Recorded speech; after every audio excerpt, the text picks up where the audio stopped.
आज हमने study IQ IAS की तरफ से UPSC IAS सिलेक्शन बॉक्स मंगवाया है। देखते हैं इसमें आज हमारा क्या कुछ निकलता है।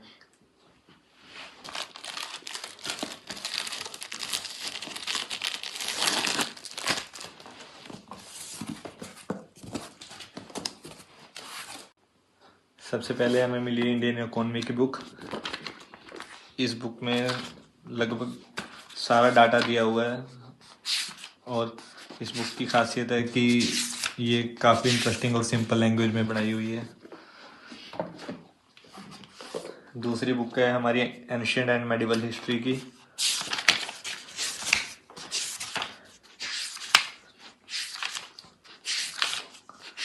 इस बुक में हर टॉपिक वाइज PYQs दिए हुए हैं, मेंस के लिए भी। जो मॉडर्न इंडियन हिस्ट्री की बुक है, ये भी हमारी कलर्ड बनाई गई है। जैसे बाकी बुक्स ब्लैक एंड वाइट थी, ये कलर्ड बनाई गई है। इसकी एक खासियत ये भी है और इसकी भी लैंग्वेज सिंपल।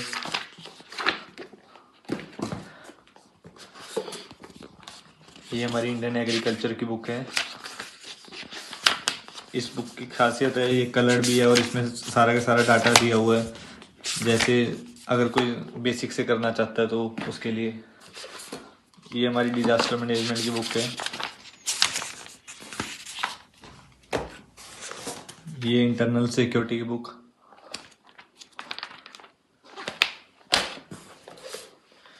ये इंडियन सोशल जस्टिस की बुक है।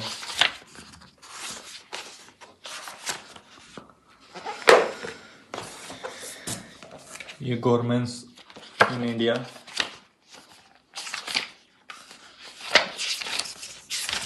इन बुक्स की एक और खासियत है, इन बुक्स में स्टार्टिंग में सारा बेस लिखा हुआ है कि इस बुक का कंटेंट क्या कुछ है और किस पेज पे क्या कुछ दिया हुआ है। ये इंडियन पॉलिटी की बुक है हमारी। इस बुक की लैंग्वेज बड़ी सिंपल और अंडरस्टैंडेबल है, बट इस बुक में दिक्कत ये है कि ये book totally black and white और डायग्राम फ्री दी गई है, जिसकी वजह से ये थोड़ी सी बोरिंग भी लगती है, बट कुल मिला के ठीक है। और ये हमारी इंटरनेशनल रिलेशंस की बुक है। इस बुक में भी यही कमी है मेन कि जैसे डायग्राम्स वगैरह की बहुत ज़्यादा कमी है और इंटरनेशनल रिलेशंस में डायग्राम बहुत मैटर करते हैं। ये इंडियन आर्ट एंड कल्चर की बुक है हमारी। ये बुक बहुत अच्छे तरीके से बनाई गई है। जैसे इंडियन आर्ट और कल्चर को ईजी होता है समझना अगर हम इमेजेस के फॉर्म में चीज़ें दी हुई है, तो इसमें सारा कुछ एज ए इमेजेस के फॉर्म में दिया गया है ताकि बच्चों के लिए ईजी रहे पढ़ना। सेम साइंस एंड टेक्नोलॉजी की बुक है, जिसमें हर एक चीज़ डायग्राम्स के फॉर्म में बताई गई है, फ्लो चार्ट के फॉर्म में बताई गई है ताकि मेंस में हेल्प हो बच्चों को लिखने में। ये हमारी जियोग्राफी की बुक है।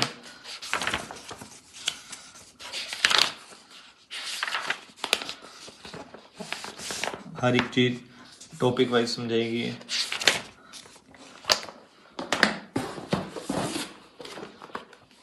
ये हमारी इंडियन जियोग्राफी।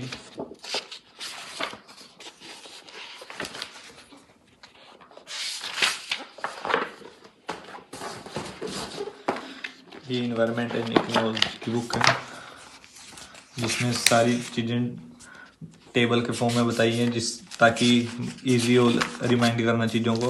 मैप्स के फॉर्म में दिखाई गई हैं चीज़ें। ये हमारी एथिक्स एंड इंटीग्रिटी की बुक है, जो बेसिकली GS4 में काम आती है और इसमें अलग अलग केस स्टडीज दी हुई हैं ताकि हमें अच्छे से समझ आए चीज़ें और एग्ज़ाम में कोई डिफ़िकल्टी ना है। और इन 18 बुक्स के साथ साथ इन 18 बुक्स में हमें बेसिकली 2 बुक्स मिली गई हैं, जिसमें 2 PYQ बुक्स हैं।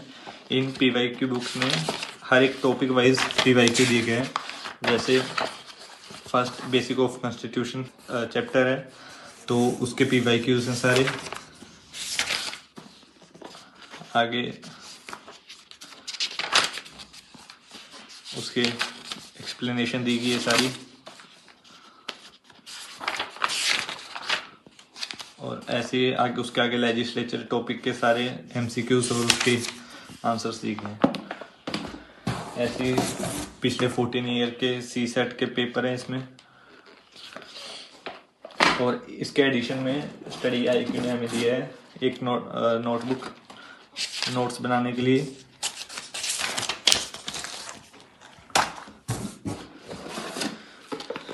मेन आंसर राइटिंग शीट दी है।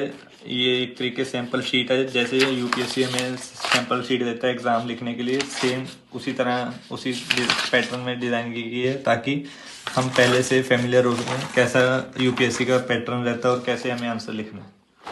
और इसके बाद हमें दी गई एक UPSC जर्नी डायरी, ताकि हम डेली के डेली अपनी प्रोग्रेस ट्रैक कर सकें कि हमने क्या कुछ कहाँ पे क्या लिखा है और क्या करा है आज। ये 2 मैप दिए गए हैं हमें,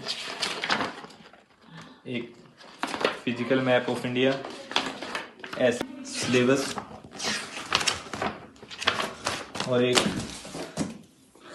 हमें मिला है कैलेंडर, जिसमें अलग अलग, जैसे अप्रैल का महीना है तो उसके हिसाब से हमें इमेजेस दी गई हैं बड़े बड़े लोगों की और उनके कोट्स दिए गए हैं। सो ये टोटली हमें बुक्स मिली हैं जो सारी की सारी आगे, जो कि GS1 की ये हैं, GS2, GS3 एंड GS4। सो इसमें सारा का सारा स्टैंडर्ड बुक्स की तरह अच्छे से चीज़ें एक्सप्लेन की गई हैं। जैसे स्टैंडर्ड बुक्स में तो लगभग सब कुछ दिया होता है, लेकिन इस चीज़ में इनमें सारी की सारी चीज़ें UPSC ओरिएंटेड दी हुई हैं। और इन बुक्स के खासियत ये है कि सारी सिंपल लैंग्वेज दी गई हैं, बट इनमें एक डिफ़िकल्टी है। डिफ़िकल्टी सिर्फ ये है कि इसमें एक ऐसे की बुक मिसिंग है और पोस्ट इंडिपेंडेंस की बुक्स मिसिंग है।